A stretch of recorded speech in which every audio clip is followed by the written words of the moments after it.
ప్రొవే a manual to self సూచనలు లేదా సమాచారాన్ని అందించే స్వీయ శోధన సాధనం. సో, కర్మని నల్లిఫై చేయటానికి ఈ మూవ్‌మెంట్‌లో నువ్వు చేయబోయే కర్మ ఏదైతే ఉందో, ఏదైతే టేకప్ చేసుకునే యాక్షన్ ఉందో, సో, ఏది రెస్పాన్స్ కింద ఏది సెలెక్ట్ చేసుకుంటావో అనేది రిడీమింగ్ డైరెక్షన్‌లో ఉంటే కర్మనాశనానికి దావతీస్తుంది అని తెలుసుకున్నాం. But as per the last rule of the game of the existence ఈ ఎగ్జిస్టెన్స్ యొక్క అనేక రూల్స్ ఏవైతే ఉన్నాయో, ఎగ్జిస్టెన్స్ ఒక గేమ్ ఏమిటి? సంసారం. So, they have to redeem all bodies. నీ యొక్క స్థూల శరీరం గాని, సూక్ష్మ శరీరం గాని, కారణ శరీరం గాని, ఏవున్నాయో వాటిలో మొత్తాన్ని రిడెంప్షన్ చేయాలి. రిడీమ్ చేయాలి. అంటే నువ్వు ఎలాగ నీకు ప్రదానం చేయబడిందో అది అలా రిటర్న్ ఇవ్వాలి ఎగ్జిస్టెన్స్‌కి. గురు నానక్ ఒక 'గురు గ్రంథ్ సాహిబ్‌లో' ఒక సెంటెన్స్ ఉంటుంది గదా! దాని అర్థం ఏంటంటే, దేవుడు నీకిచ్చిన చాదర ఏదైతే ఉందో దుప్పటి, అది మళ్ళా ఎలా ఉందో, ఎలా నీకు రిసీవ్ అయిందో అలాగే వెనక్కి ఇచ్చి వెళ్ళిపోతాను అంటాడు. సో, ఇంచుమించు ఈ అర్థాన్ని ఎక్స్‌ప్లెయిన్ చేయడానికే ఆ పదం వాడుంటాడు. And respect to thinking instrument. నీ బాడీస్, నీ థింకింగ్ ఇన్‌స్ట్రుమెంట్స్. 3 బాడీస్ యొక్క 3 థింకింగ్ ఇన్‌స్ట్రుమెంట్స్ ఏమిటి? చిత్, మనస్సు, బుద్ధి. And all of the previous births ఈ ప్రీవియస్ బర్త్స్ ఏవైతే ఉన్నాయో కొన్ని మిలియన్స్ ఆ టైంలో అంతా చేసిన ఏవైతే కర్మలు మనకు తెలీదు. ఏమి ఆహ్, కార్యకృత కర్మలు చేసామో తెలీదు. ఎన్ని అనుమోదిత కర్మలు చేసామో తెలీదు. ఎన్ని కృత్కర్మలు చేసామో తెలీదు. కదా! బట్ కానీ వాటి యొక్క ఏదైతే ఆ నెట్‌వర్క్ యొక్క రిజల్ట్ ఉందో, ఎప్పుడైతే అది ఒక సిట్యుయేషన్‌కి నీ లైఫ్‌లో వస్తుందో, దాన్ని మెచ్యూర్డ్ అని చెప్పొచ్చమాట. అది ఆ మెచ్యూర్ అయినదే నీకు సిట్యుయేషన్ కింద లైఫ్‌లో వచ్చే ఛాన్స్ ఉంటుంది.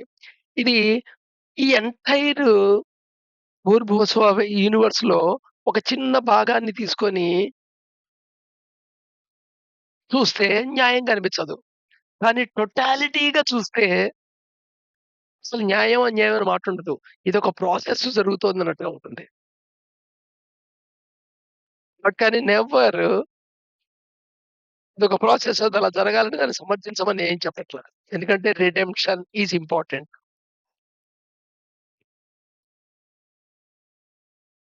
సో, రిడెంప్షన్‌కి ఒక చిన్న ఎగ్జాంపుల్ అనుభవచిత్త కర్మ దగ్గర నిన్న తెలుసుకున్నాం. ఏంటది ఒక సంఘంలో ఉండినప్పుడు, ఆ సంఘంలో ఏదైనా అధర్మం జరుగుతుంటే, నువ్వు వాయిస్ రైజ్ చెయ్యాలి తప్పదు. అదర్‌వైజు నువ్వు అనుమోదిత కర్మకి బాధ్యుడు.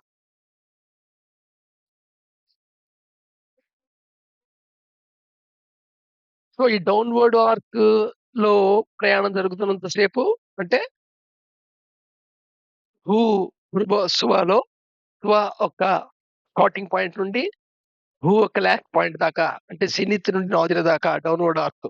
ఈ టైంలో అంతా జస్ట్ ప్రతీది ఎక్స్‌పీరియన్స్ అవుకుంటూ వెళ్ళిపోవటమే. సో, దేర్‌ఫోర్ ఆ టైంలో చేసిన కర్మస్ ఏవున్నాయో అవి అక్యుములేట్ అయ్యి సంచిత కర్మ కింద పెద్ద హెవీ బ్యాగ్ ఉంది. దాంట్లో ప్రారంభ కర్మ పార్ట్ నీకు ఎవ్రీ లైఫ్ సైకిల్‌కి అలాకేట్ అవుతుంటుంది. ఆ అలొకేట్ అయింది. You have to handle by redemption. అయితే ఈ ప్రాసెస్ చేయాలంటే ఫుల్ కోఆర్డినేషన్ అండ్ కోఆపరేషన్ కావాలి. With of the awareness of the all bodies and thinking instruments with the consciousness. So, ఏదైతే చైతన్యం ఉందో, ఆ చైతన్యంతో నీ యొక్క అన్ని శరీరాలు, నీ యొక్క థింకింగ్ ఇన్‌స్ట్రుమెంట్స్ అంటే స్థూల శరీరం, సూక్ష్మ శరీరం, కారణ శరీరం, చిత్, మనస్, బుద్ధి. మొత్తం ఇవన్నీ వీటి యొక్క అవేర్‌నెస్‌లో జరగాలి. ఏది? కోఆర్డినేషను, కోఆపరేషన్ వీటి మధ్య. ఈ కాన్షియస్‌నెస్ లేనిది డివైన్ ఫ్రాగ్మెంట్.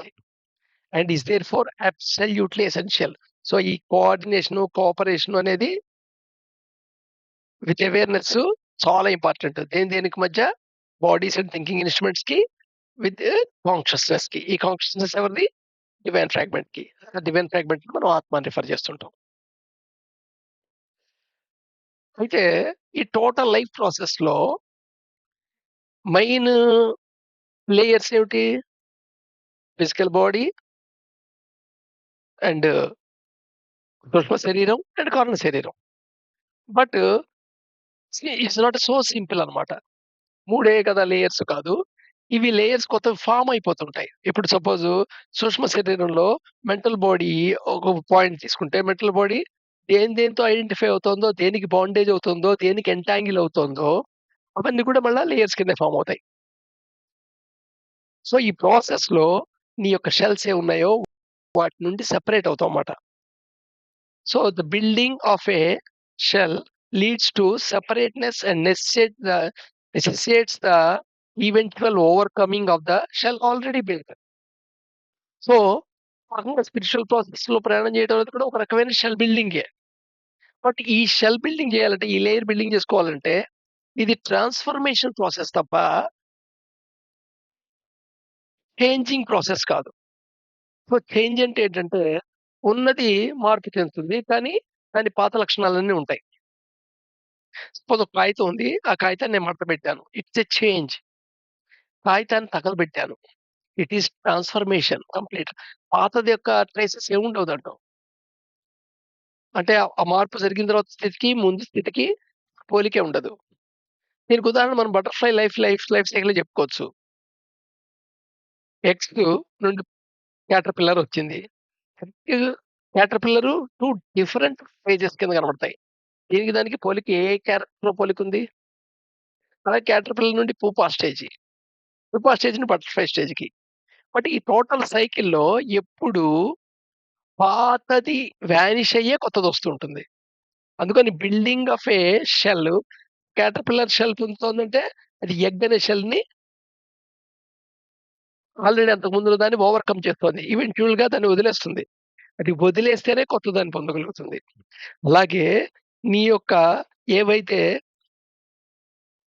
రకరకాల లేయర్స్ నువ్వు ఫార్మ్ చేసుకున్నావో, నీ యొక్క బాండేజ్ వల్ల, నీ యొక్క చిత్ వల్ల, నీ యొక్క ఇగ్నోరెన్స్ వల్ల, నీ యొక్క ఎంటాంగిల్‌మెంట్ వల్ల, నీ యొక్క రాగద్వేషాల వల్ల ఏవైతే డిఫరెంట్ లేయర్స్ ఫార్మ్ అయ్యాయో, ఈ లేయర్స్ అన్నిటిని నువ్వు వదులుకోవడానికి సిద్ధంగా ఉండాలి.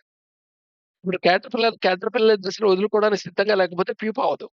ప్యూపా దశని ప్యూపా దశ నుండి వదులుకోవడానికి సిద్ధంగా లేకపోతే బటర్‌ఫ్లై కాలేదు. అలాగే ఓ విత్తనం మొక్క కింద అయిన తర్వాత విత్తన స్థితి ఉండదు. విత్తన స్థితిని కోల్పోతేనే మొక్క స్థితి వస్తుంది. అదనమాట ఇక్కడ ఈ సెంటెన్స్‌కి అర్థం. So, building of a shell leads to separatedness and necessitates the eventual overcoming of the shell already built. Already అంతకుముందు బిల్ట్ అయ్యున్న ఏదైతే షెల్ ఉందో, అది మొత్తం దాని ఐడెంటిటీ కోల్పోతూనే కొత్త షెల్ ఫార్మ్ అయ్యే ఛాన్స్ ఉంటుంది. ఈ స్పిరిచ్యువల్ ప్రాసెస్ ఇలాంటిది. రేపు మళ్ళా కంటిన్యూ చేద్దాం.